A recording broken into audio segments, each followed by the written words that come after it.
Welcome to another In Wheel Time podcast, a 30-minute mini version of the In Wheel Time car show that airs live every Saturday morning, 8 to 11 a.m. Central. Welcome to the In Wheel Time Car Talk Show. Coming up, Micheal Wooding with the Auto Appraisal Network joins us to talk about car auction prices going through the roof for most. Jeff will bring us his report on the famous James Dean Porsche. We'll also have the stories making automotive news headlines. That and more just ahead on this edition of the In Wheel Time Car Talk Show. King Conrad DeLong and Mike Moore is out today. Sitting in, the fabulous David Ainsley. We have his son, Ryan Ainsley, here. What a great conversation that we had about your new car and your new job and car clubs, and we like it. Yes, sir. You got a girlfriend? No, I do not. He's eligible. Well, this show, you're going to end it after that because this show Exactly right. There'll be no girls after this. So joining us right now from the Auto Appraisal Network, my good friend Micheal Wooding. Woody, how are you, my friend? I'm doing good this morning, Don. Thank you for asking. Well, that's good. It's good to see you, as always. And the classic car market.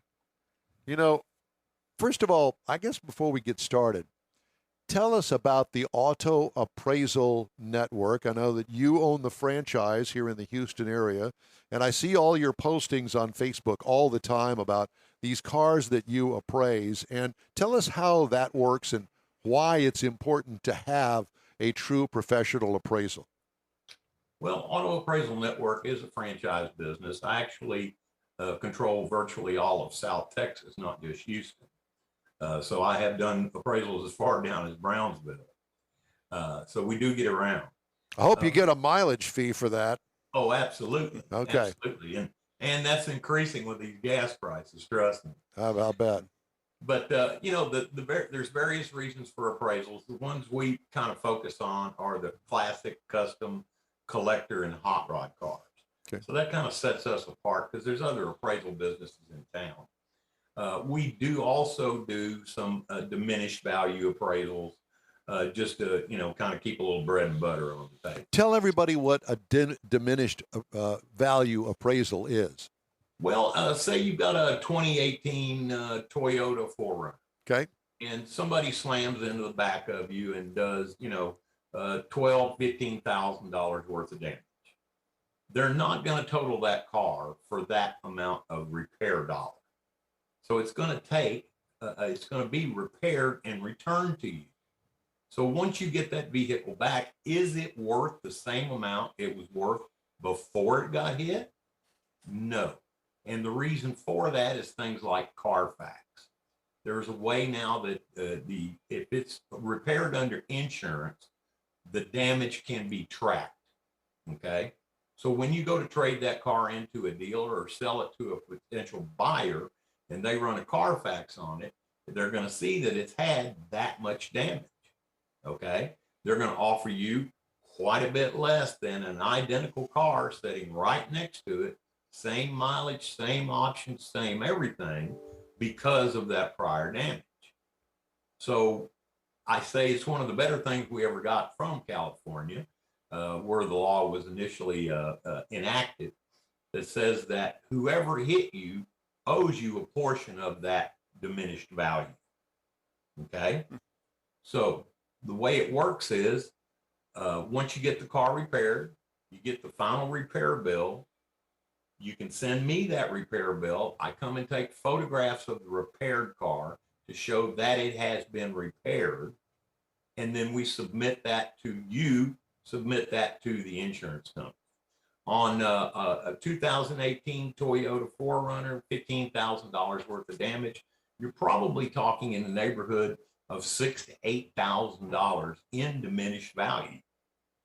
So after you get your truck back, you file the claim and you get that additional $8,000 on top of that. And so the insurance company pays you the additional $8,000. You actually go after the person that hit you, but the insurance company picks that up. Yeah, they're the ones that go after them. Gotcha. Yeah. You So- file the claim against the person that hit you. Right. Right.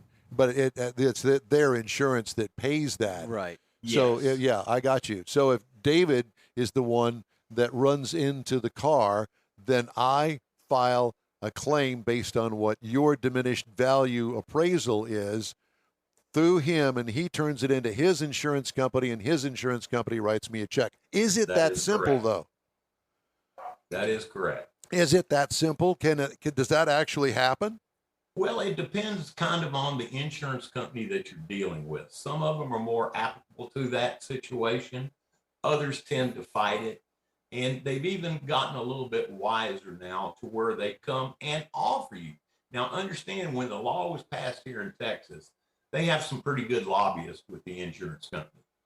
So the two rules that they got enacted during the procedure of passing this bill was the first, that you cannot claim diminished value against your own insurance company.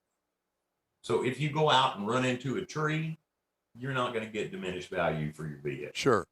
Okay. Has to be a third party involved. The second thing they had passed was they don't have to advertise, they don't have to make you aware, and they don't have to offer you diminished value unless you pursue it. Yeah. Are there insurance companies that do a better job at that than others? You don't have to name them or anything. But Absolutely. What I find is your more old school insurance companies. And, you know, when I say old school, I think about Allstate and State Farm and those kinds of guys, you know, that have been around out there for years that we've all used. They're pretty good. They don't give us too much trouble. When you get into the ones that advertise every 15 minutes on TV, Yep. and you know the couple that I'm talking about, Oh yeah. they tend to argue and fight a little bit more, especially against the number that we put out there. Right. They've come to the realization that they're going to have to pay it, and it's more costly for them to go to court on the issue than it is just to settle.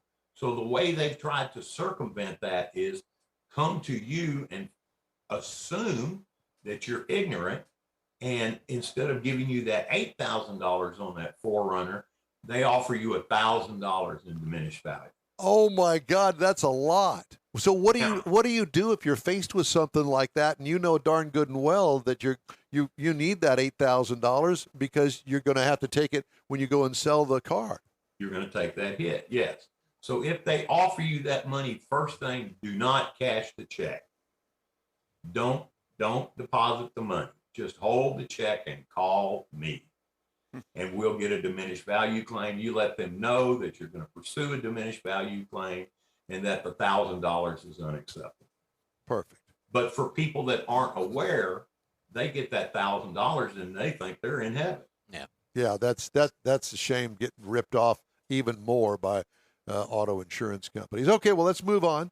Let's talk now about the classic car market. And I know from us being Facebook friends that I have seen some truly incredible cars. And you have actually said in some of your postings that you wouldn't buy. It had 10-foot pole marks all over it because it was absolutely a piece of junk. And on the other hand, you've gotten these absolutely gorgeous, beautiful resto mods, cars that are all original, but they've got some age on them. They might have some mileage on them, but whatever the case may be, some really fine rides.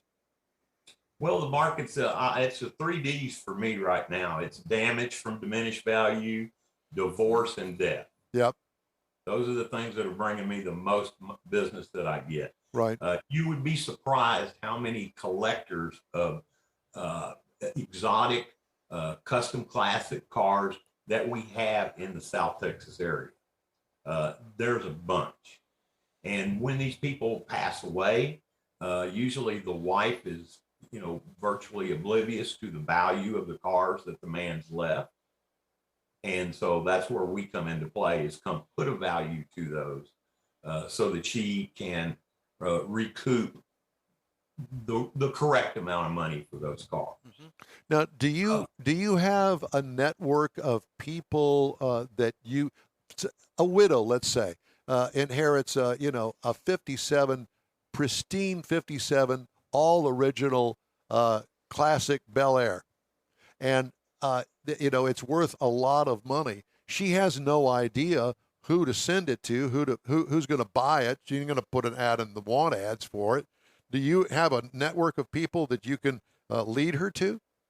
Yes, because what happens there, especially elderly people, they don't want a bunch of strangers showing up there, wanting to test drive the car, kicking the tires, criticizing it, taking up their time.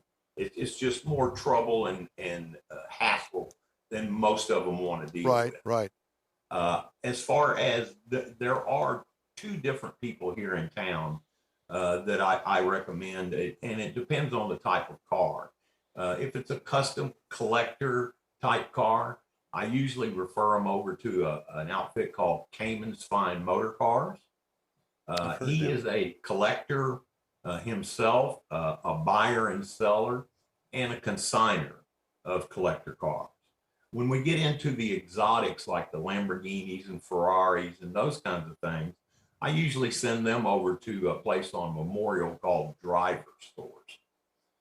And they usually tend to deal more in the high-end exotic cars than they do classic and resto mod. So I've got two different places there. And there's other places in town. I've just found these two to be the best and the most honest to deal with. Yeah. So, do you ever are you ever asked to go to some of these auctions, like we just had Micheal not very long ago, to go out and do a value of a vehicle? Hey, I'm looking at this specific vehicle. Can you come out and make sure I'm going to buy it at the right price? Have you ever done that? I do pre-purchase appraisals, yes. Now, you might find this a little bit strange, but I do pre-purchase appraisals for 90% of the country. New York and New Jersey are off my radar. And I don't mean travel there or do an appraisal there. If they're looking at a car here in Texas, I won't do it. The people there just seem, the car collectors there seem to be a little on the tough side to deal with, let me say. Yeah. So I've just got to where I won't do it. But I do a lot of pre-purchase, and I'll let everybody know that I'm not an ASC certified mechanic, but I am 64 years old. I've drag raced, I've circle track raced. I've had show cars for over 35 years. I know automobiles pretty much inside and out, especially the classic customs and hot rods. So I can give them a pretty good assessment of, is that car what they said it was? And I'll let you know, the worst one I ever done was here recently on a 65 Mustang GT Hertz car. Yes, and I think that you mentioned the fact that you wouldn't touch it with a 10-foot pole. The pictures that they received from the dealer they bought the car from showed an absolutely gorgeous car. Black, gold stripe, just the way it was supposed to be, hood scoop. Right. Everything looked right, 289 car. The car that they received, when it showed up, had no hood scoop on it. There were holes where the hood scoop was supposed to be. The roll down window on the passenger side in the rear was not even in the car. No, they parted it out. Wasn't rolled down or not roll up. It wasn't even there. Parted it out. There you go. I need that window. Let's buy it. When I looked at the pictures that they bought the car from, the first thing I noticed was the power steering pump neck on the car in the picture pointed straight up and down. The one in the car leaned to the left. So I don't even believe it was the same car or same engine as was used in the pictures. But the creme de la creme came when I opened the trunk to inspect it. When I opened the trunk, it was still taped off with paper. Oh, painted it. Oh, somebody had painted it. Mm-hmm. They had sprayed the car the day before it shipped. But that's the history of that car, though, because people used to rent them to go race. So that was probably one of those units. That was probably one of those cars.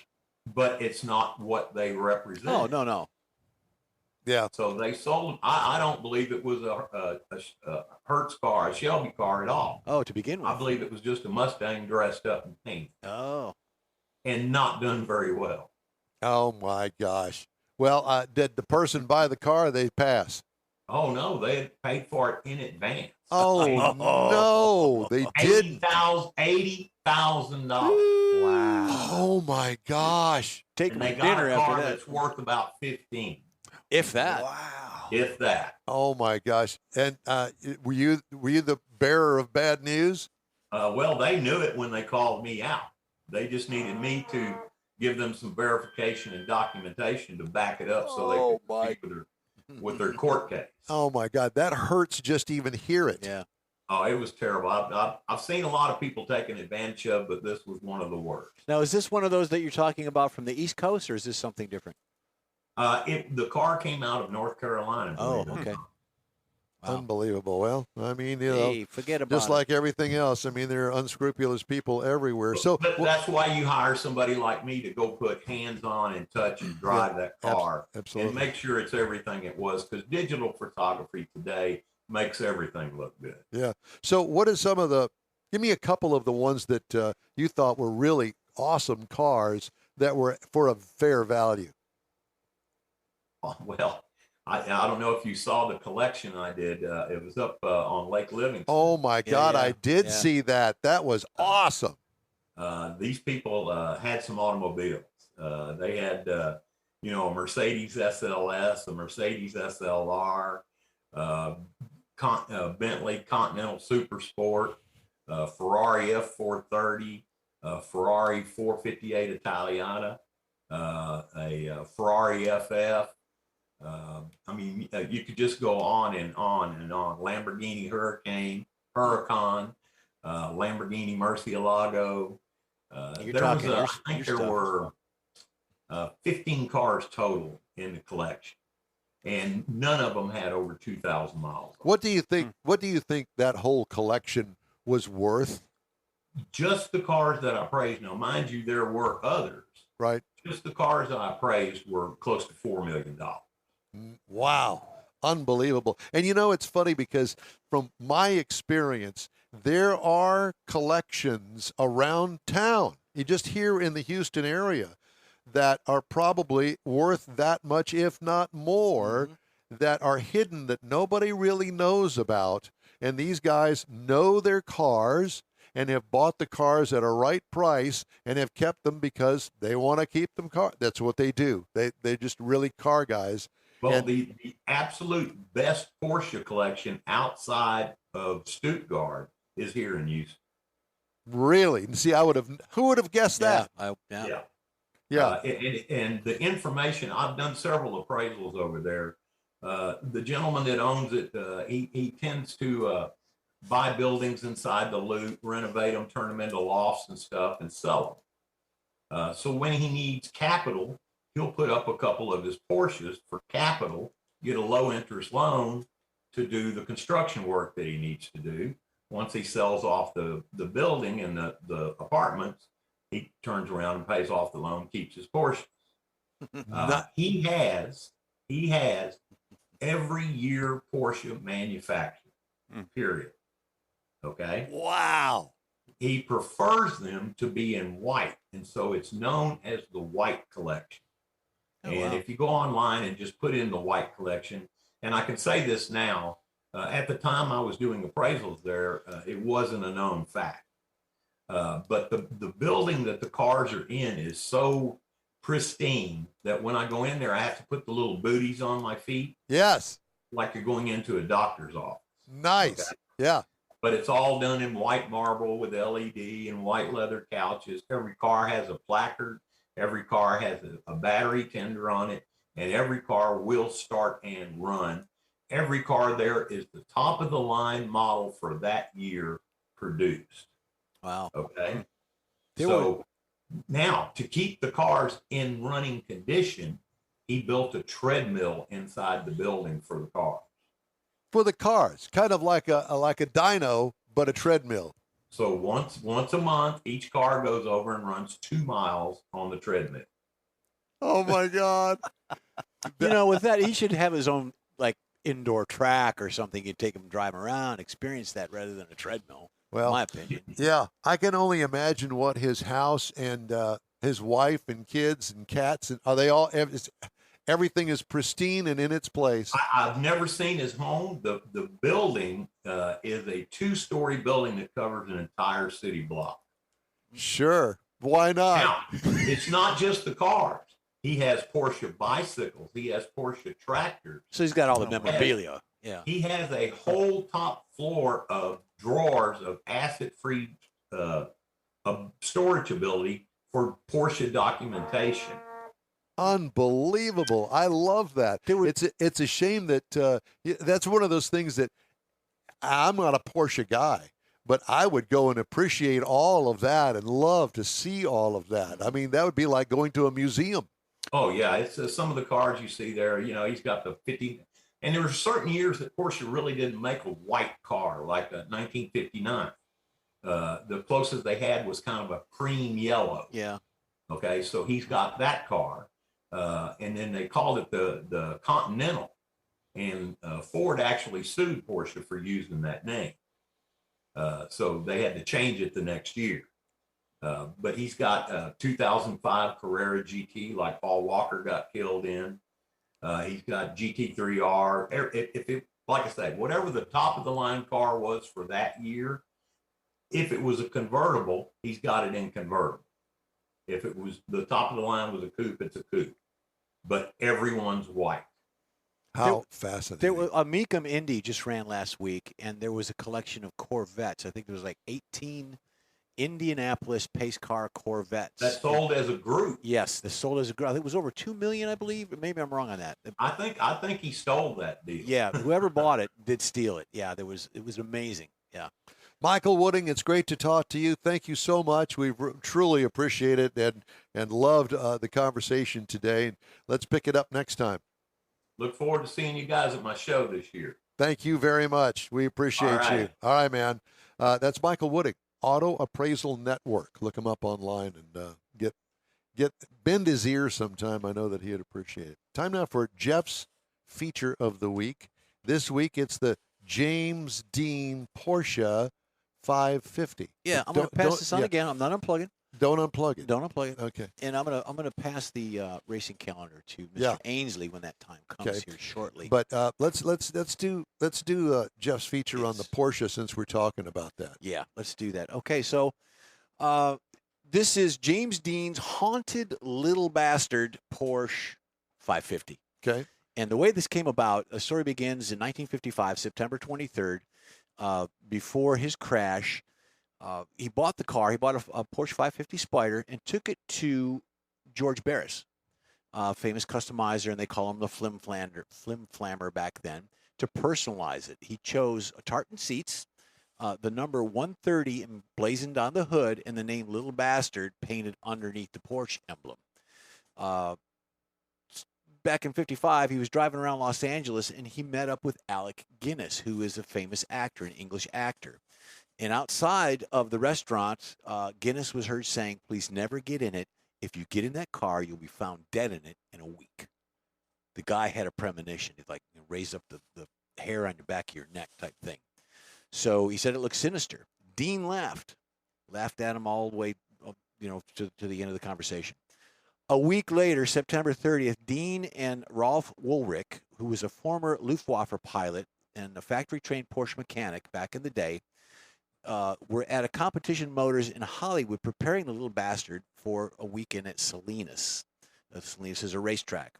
The intent was for Dean to trailer the car to Salinas behind a 55 Ford Country Squire, along with photographer and stuntman Bill Hickman. Hickman was the stunt coordinator for the movie Bullet. That's all to be coming, after that. They needed some break-in mileage, and they talked Dean into taking the car off the trailer, jumping in it, and doing some runs. Okay, you're going to get in it. You're going to find out how the car drives, the performance of it, steering, all that good stuff. Put some break-in miles on it. So Dean did that to familiarize himself with it. They left the coffee shop from the Competition Motors about 1:15. About 3:30, California Highway Patrolman O.V. Hunter stopped Dean and wrote him a ticket just south of Bakersfield for doing 65 and a 55. Hickman, who was driving the chase vehicle with the empty trailer, got a ticket for doing 20 over because pulling a trailer back then, you had to go 45, so he got it for 20. So they both got tickets. At Blackwell's Corner on Route 466, the caravan stopped for drinks, met up with Lance Rentlow and Bruce Kessler, also competing in the Salinas Road Racing, and they had a Mercedes SL 300 coupe. Approximately 5:15 that afternoon, Dean and Hickman driving west towards Paso Robles, which is a town out there. Half hour later, a black and white 1954 Tudor coupe headed east on 466, driven by 23-year-old Cal Poly student, unlikely name of Donald Turnipspeed. He's the one that hit him head on. So Dean died. The passenger was injured. Nothing happened to the gentleman that hit him, the student that hit him. This is where it gets weird. This is the haunted part of this.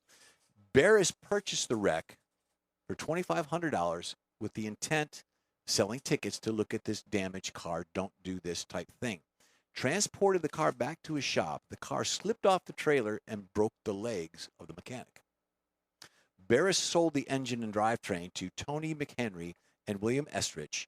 The two used the parts for their own race cars, and they raced against each other after they put the parts on there.